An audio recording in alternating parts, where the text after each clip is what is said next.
Hello, and welcome to the Catching the Octopus podcast.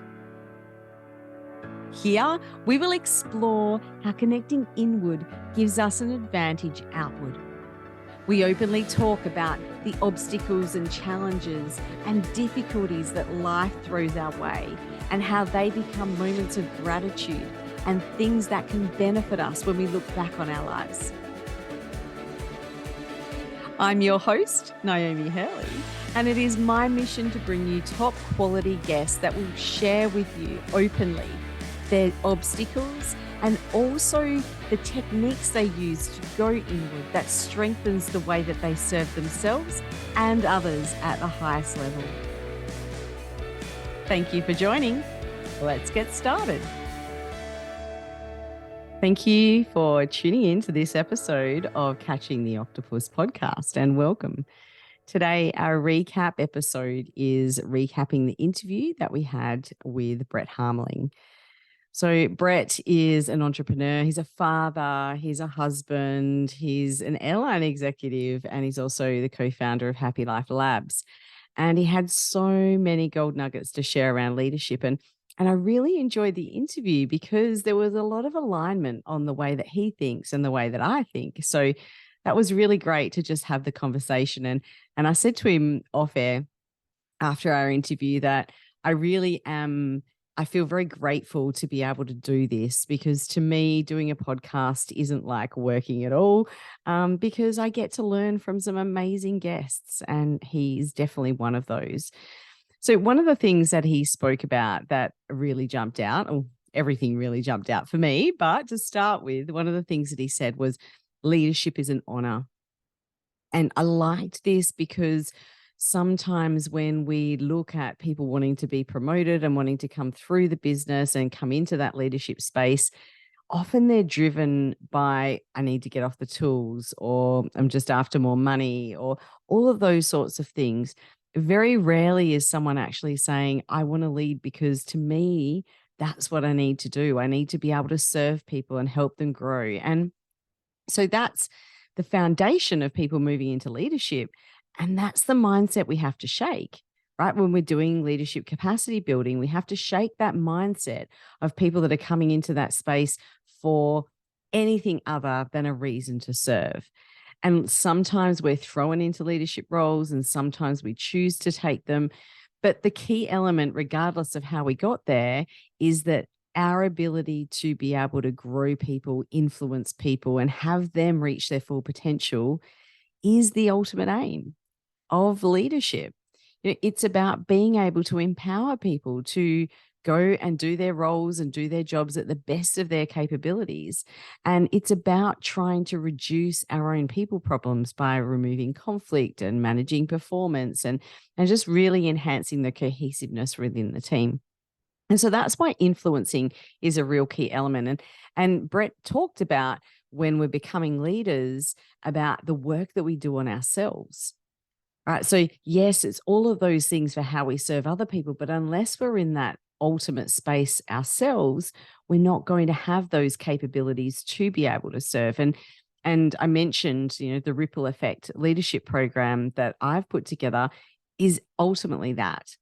So it's sold on the basis of, understand people and influence people. But whenever we start to learn about other people and how they tick and how they work, it automatically creates curiosity within ourselves on how we tick and how we work. And the ultimate goal there is to find a space where we can acknowledge that everyone's different, we can understand that everyone's different, and we can approach different people in different ways to be able to maximize our ability to influence them and create the change that we need, or the desired motivation for achieving the goals. And it's about aligning on values, and moving through that space. And that led into another comment that Brett made, which was taking 100% responsibility for how we show up. And, he spoke about, making an apology, but the apology is nothing unless we're taking responsibility for the actions behind the apology. So if we're late, taking responsibility for that, making sure it doesn't happen again. And a key element is really sitting there as a leader, we're trying to have some accountability for the team and showing up for them. But really, it's about having accountability for ourselves. And if we can have that accountability for ourselves, then that will flow through in everything that we do. If we are always doing what we say we're going to do, showing up authentically, coming into that space and, being on time with meetings, having goals, holding people to those goals and holding people to what they say. So when we have accountability for ourselves, then that flows through in the way that we deliver our leadership and also in the modeling, right? Because we often talk about it, but we can forget as leaders that everything we do is being watched, right? And everything we do is being modeled by those people around us, even if we don't realize it. Now, we did talk a little bit about the energy perspective, and, there's not one person I've come across that has been able to openly say, I've never had an experience that I couldn't explain, right? Everyone in their lifetime has had at least one experience that's made them think, made them curious, or even sometimes made them weary, right, of something that they couldn't explain. And we've all walked into rooms, right, where we're like, oh, you can cut the air with a knife. We've all walked into rooms where we can feel something's gone on. So we're all just bodies of energy. I mean, if you look at us under a microscope, we're not solid, we're moving. Everything in us is moving all the time. And we even have, electrolysis, or not electrolysis, what is it? EEG? Yeah. So scans and stuff of our brains, right? Because our brains, every time they fire, every time there's a synapses in our brain, it's creating energy. And so he was saying that energy creates energy, right? So when we show up as a leader, how we show up is how we portray to the rest of our team. And so part of that program that I do as well is talking about that. What's your 50% in whatever is going on? How's your subconscious programming contributed? How's your actions contributed? In one point we talk about what have you done, what haven't you done, and what should have you done that's actually contributed to whatever issue is there. Because anything that goes wrong in a business comes down to the leader. Now, whether that's systems that weren't set up properly, or, training that wasn't done, supervision that could have been better handled, doesn't matter what it is, there's always a leadership element and influence in anything that's going on in an organization. And sometimes we don't take stock of that. And going back to what Brett said, taking responsibility for how we show up. What are we avoiding? Are we avoiding those conversations? Those critical conversations that could be creating change? Or are we not, are we turning a blind eye to that sort of behavior because it would be too hard to manage? Or it's always been done that way, so that's the way it continues to be done. There's so many different examples we can pull from. Another thing that he did say is the 3 things that every person needs, which really connected and resonated with me, which was the need to be accepted, the need to belong, and the need to be cared for. And as leaders, when we can learn how people feel accepted, how they feel like they're belonging, and how they feel cared for, they are the key elements we can use to create the influence we need to create. And also to create a safe space. So I often talk about psychologically safe spaces, and those psychologically safe spaces exist when people feel accepted, feel like they belong, and feel like they're cared for. And that's when they all come up and raise issues or give feedback or come up with way out their ideas and concepts, which could sometimes be channeled into something really useful for the business, for growth or change, or, product development. So it's really important as leaders to understand that it's not just about hitting our KPIs and, supervising and just telling people off. Leadership is about making sure our team feel like they're accepted into the team and they have something great to bring, feel like they belong and that they're part of that team, and also feel like they're cared for in some way and that what they're contributing is valued. So lots of other things that we spoke about. I'm just looking through my notes here to get some more. So a life of purpose is by working on our purpose. was another thing that Brett said. And this is something that I have tried to do a fair bit coming out of the corporate world and starting my own business. And it's not for everyone. You know, I've spoken to other people. I'm like, oh, you should start your own business. And they're like, no, I'm comfortable working for someone. And, you know, there's a lot of benefits to that. You get paid regularly. You know what's expected of you. You don't have to wake up in the middle of the night worried, you know, all of those sorts of things. But when we can actually come into a space where we're living our purpose and we're on purpose, everything else just falls into place and connects. And for me, that was starting my own business. If you're enjoying this podcast and you want Niomi or any of her guests featured on your podcast or as a keynote speaker at your next event, you'll find their contact details included in the show notes.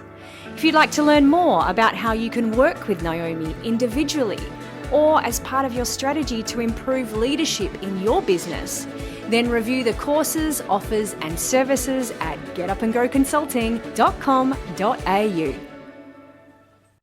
Now, for someone else, it might be something they do in their own time, volunteering.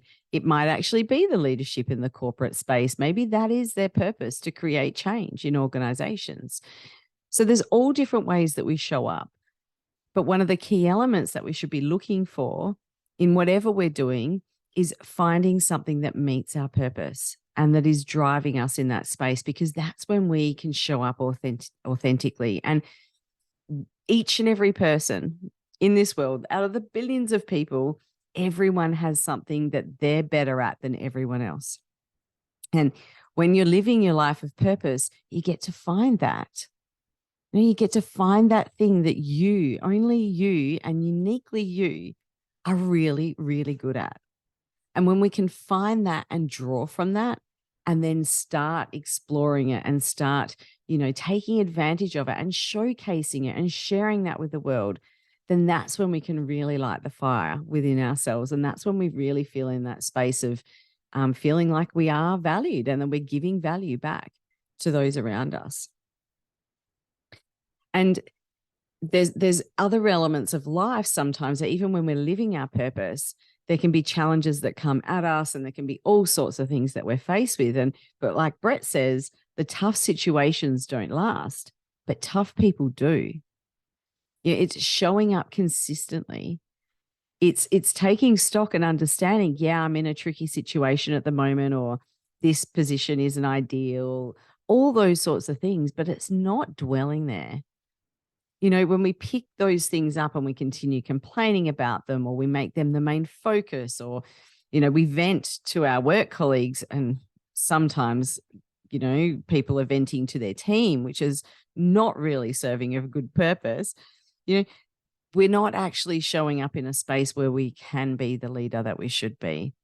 But if we can be consistent and clear in our messaging, in our approach, in our behaviors, in our emotional regulation and displays, in the way that we think, then we will be those tough people and we will be able to last through whatever the work cycles, personal life, commerce, you know, the economy, whatever is thrown at us, we will be able to move through.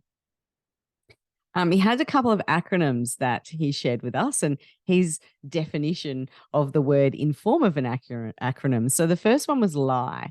And very often people tell themselves things that support their belief system.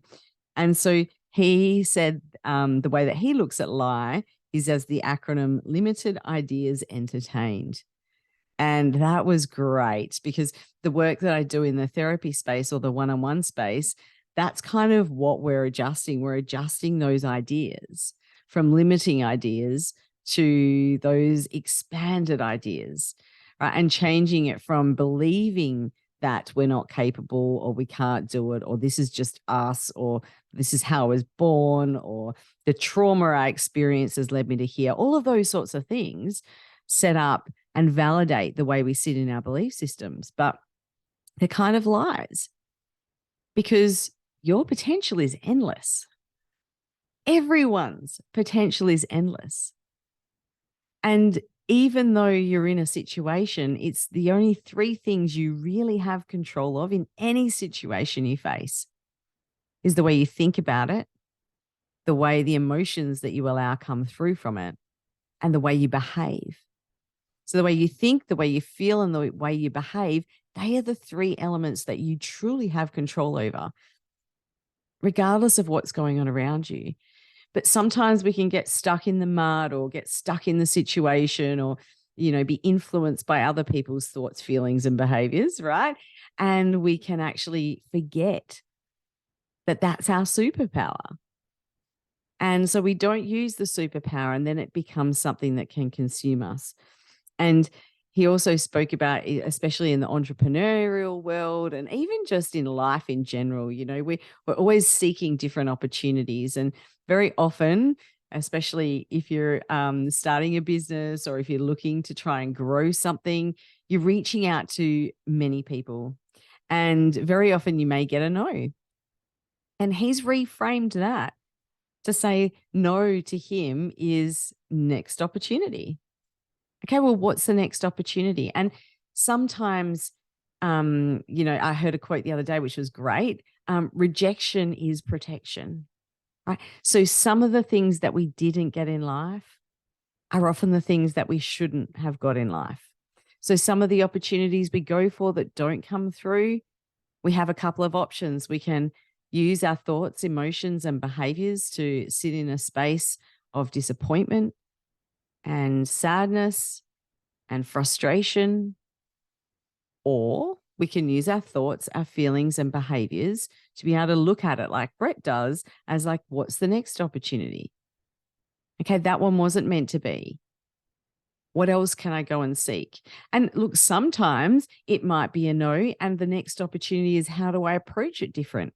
If it's something you really, really desire, how do I approach that differently? So if you're trying to manage a team, or if you're looking for resources to be able to effectively deliver what you want to deliver as a leader in that space in your business, especially in larger businesses, you might go and ask for some extra resources and get a no. Okay, well, what's the next opportunity? Right, maybe I put a different proposal together, come in, maybe I take a different approach. Maybe I can look at this in a different way. So we can either take it and lick our wounds and feel sorry for ourselves, or we can take it and go, right, okay, this is now opening me up for the next thing that I can do in this space and what I need to do. A couple of other things that we spoke about was, when we're looking at the space of challenges in our lives and things and the no's that we sometimes do get from time to time, that, Brett spoke about, you can't have a comeback without a setback. How true is that? And he did briefly mention the hero's journey, and the hero's journey is around that space where we come in and we've got some talents and we've got some skills, and we go to do something and we're a little bit hesitant and we're not really sure about ourselves. And sometimes, a lot of the time, we have a setback. And we can either have a setback, or we can throw in the towel and just say it's not for us, or we can see that setback, and that can be the motivator. That can be the driver for us to go and do the training we need to do, find mentors we need to find, do that inner work, do something differently on connecting. And this doesn't have to just be leadership, right? This can be with our relationships. This can be with hobbies that we may have, all sorts of things. It really fits in. And so once we actually get that drive from that setback and we get that determination, if we can harness that, then that's going to elevate us, right? And that's going to give us the comeback. And then we are going to have the confidence, and we are going to have the strength, and we are going to be able to move through that. But I'll let you in on a little secret. Life is full of cycles. There's the law of cycles. So chances are you will be faced with another setback, and you get to do it all again. And that's the beauty. You get to do it all again, and you get to have those moments where you really believe in yourself because you've overcome something that was standing in your way. You've been able to get over that obstacle or get over that setback. And that in itself is not just inspiring for you and empowering for you, but again, those people that are modeling on you, the people that are watching you, the way they see you respond to something will set up what their expectations of themselves are. It will inspire them to do better next time, or, it will inspire them to even come and have conversations with you about, hey, I'm in this situation. Can you give me advice? And strengthen that ability for you to mentor. So there was so much good stuff. And the last thing I'm just going to touch on now is the statement that he made about we can either quit or we can keep going. Now, either way, we're going to be hurt, right? Either way, it's going to challenge us. It's going to be difficult. It's going to hurt in some way, shape, or form. So choose your hurt, right? If you quit, chances are there'll possibly be regrets. Can't speak. There'll possibly be regrets. You'll probably look back on it later on and do the I wish, I should, what ifs. But if you keep going, that's going to hurt too. There's going to be those times where you're feeling rejected. There's going to be those no's that come your way, and you're going to have to be adaptable. But isn't that the real big key element of being a leader? Being able to adapt, being able to read the situation and come in a space that's adapted to that so that we can actually deliver and serve at our highest level and live that honor that we've been given, that honor of being a leader. In my opinion, I think that is really the key element of leadership, is adapting and being able to adapt to what's going on around us, and having that knowledge of knowing we control our thoughts, emotions, and behaviors. And that's kind of the ethos behind the name of the podcast, the Catching the Octopus podcast. So when you're in a situation, and if you're not in a situation that's challenging you right now, kudos to you. Live it up, enjoy it, because things are subject to change. But if you are in a situation right now that is challenging you, then just buckle in, be consistent, be authentic, keep getting up. And just know that keeping going, it might hurt, but it's going to be a better hurt in the long run when you get through. So thanks very much for joining in on this episode. And if you haven't already, go and have a listen to the podcast interview with Brett. Again, I'm really grateful that he jumped on. I know he's super busy. I know he's got lots on, but I am very blessed to have been given his time and then being able to share that with you. And so if you haven't, definitely invest the time to go and have a listen. I'm sure you'll enjoy it. So thanks again for joining in, and I look forward to serving you in our next episode. Thanks for joining in and listening to this episode of Catching the Octopus podcast. It's been great having you here. And if you'd like to go and like and subscribe and maybe even leave a 5-star rating if you think it's worth it, I'd really appreciate it. I look forward to seeing you in our next episode.